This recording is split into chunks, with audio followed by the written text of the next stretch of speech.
Hello, everybody. Welcome back. Pike over here. Welcome. I hope you guys are doing well. Today's podcast, let's talk BlackRock. Well, BlackRock is getting in Bitcoin, right? Yeah, that was very critical of Bitcoin, and we know how this organization is operating. So they basically hold people's money, right? So basically invest in the people's money and all sort of things.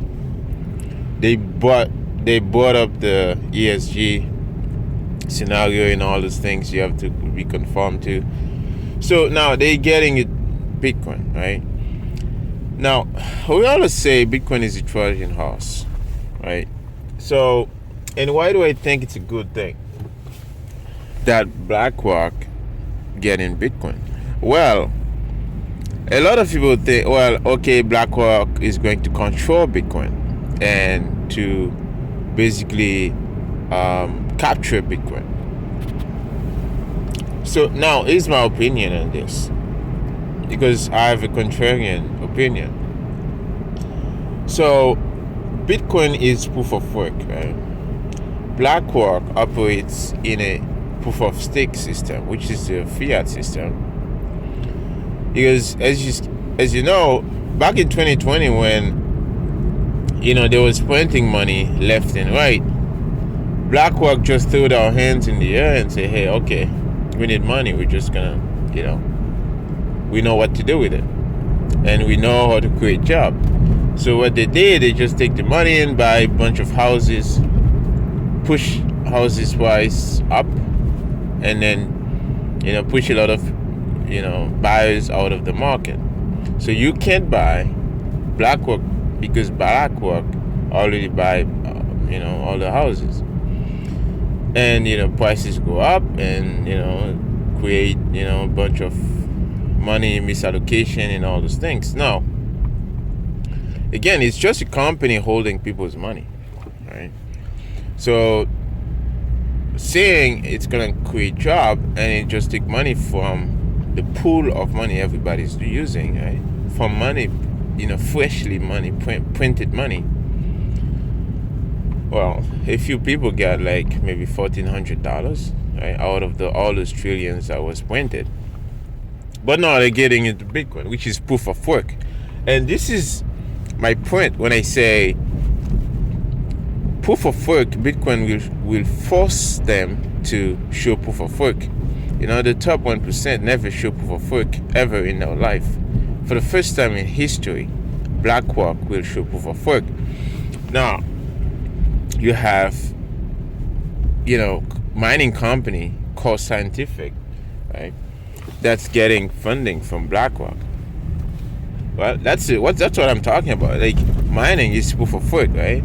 They have to invest in the mining. Mining is so competitive, right? It's a competitive business, right?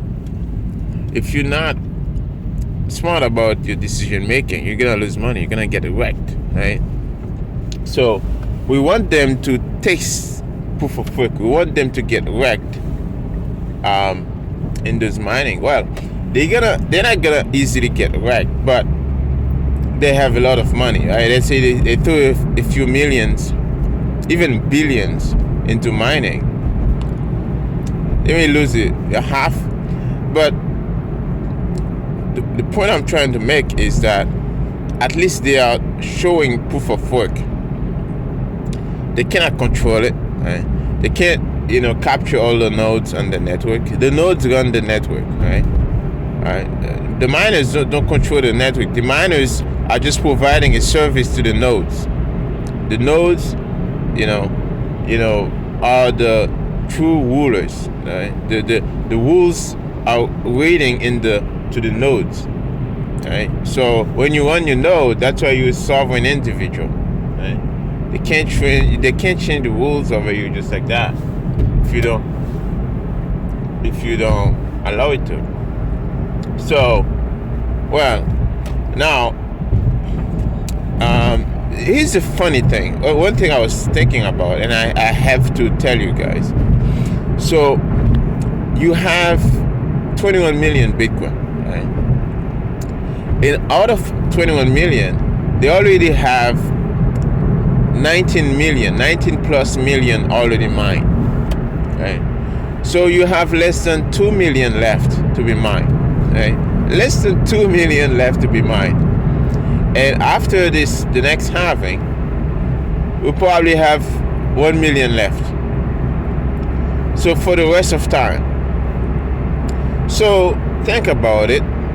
Now you have 20 million will be mined, and the people will hold our Bitcoin in our self-custody, most people, and then we're gonna let them fight for the rest million, right?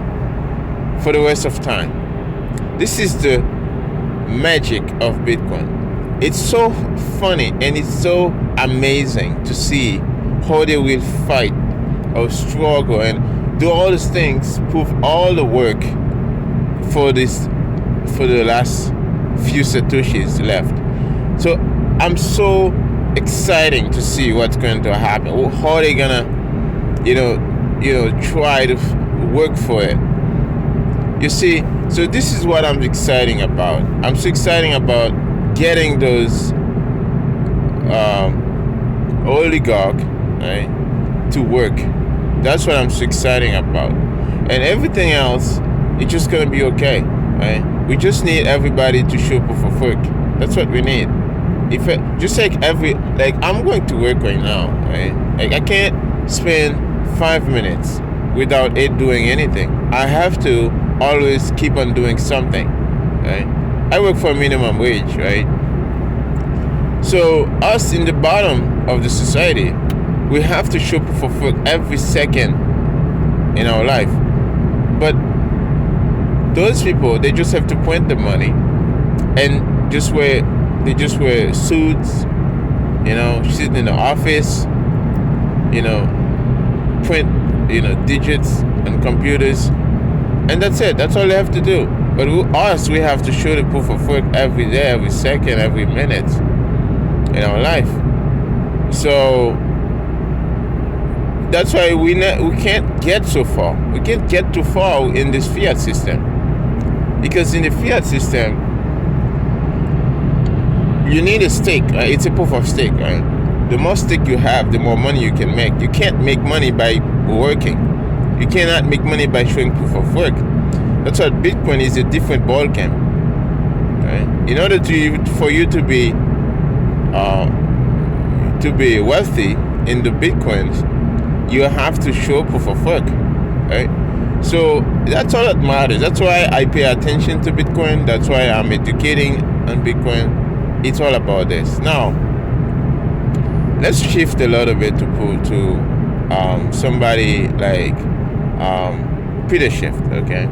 So now let's move into Peter Schiff a little bit. I like Peter Schiff, right? And I love listening to Peter Schiff because he's Australian economist, which is the natural economics, right? So, and I really like listening to him because he understands a lot of things. He have a lot of experience. He get it. But one thing he doesn't really, he has a lot of critics on Bitcoin, and I can see that. I can see through the cracks. And so one thing is, like, he got his bank seized, or maybe they shut it down or something like that. Now, that's a problem, right? That's a point of Bitcoin, right? So now your bank basically, the state shut down the bank, and all the customers basically lose, pretty much in the brink of losing their money. Now, how do you feel, right, about yourself? I know he has podcasts, and how do you feel about all this money that's lost, right? Like, and this is the point, like, and he's still promoting custody of asset like gold and stuff like that. Some people seem to never learn, and he also say, oh well, Bitcoin is nothing. And but why, by saying Bitcoin is nothing, at the same time he said Bitcoin used too much energy for those transactions and all those things. Well, if you say it's not backed by anything, what? And then at the same time you're saying it uses too much energy. What do you mean? See what I mean? It's like, the point is that if it used too much energy, the energy is the fucking point, right? It's a point. The point is the energy. So I just don't get it. It's like, you cannot create money out of thin air. Here's the problem with some gold, bug. I own some gold, right? I have gold, not a lot, but I have a little bit. This is why gold is more than a stable coin, but with fiat currency. I would rather a gold like with real gold, right, instead of fiat. But when you look at it, you're like, okay, those gold guys, they don't understand. They are looking out the profit into fiat currencies. Fiat currency is nothing. Okay, let's say if I tell you something is equal to 0, right? It's 0. If you multiply that by your goal, whatever your goal is, it's gonna equal to 0. That's the point. The point is, Bitcoin is the first time we have a money that cannot get corrupted by the system.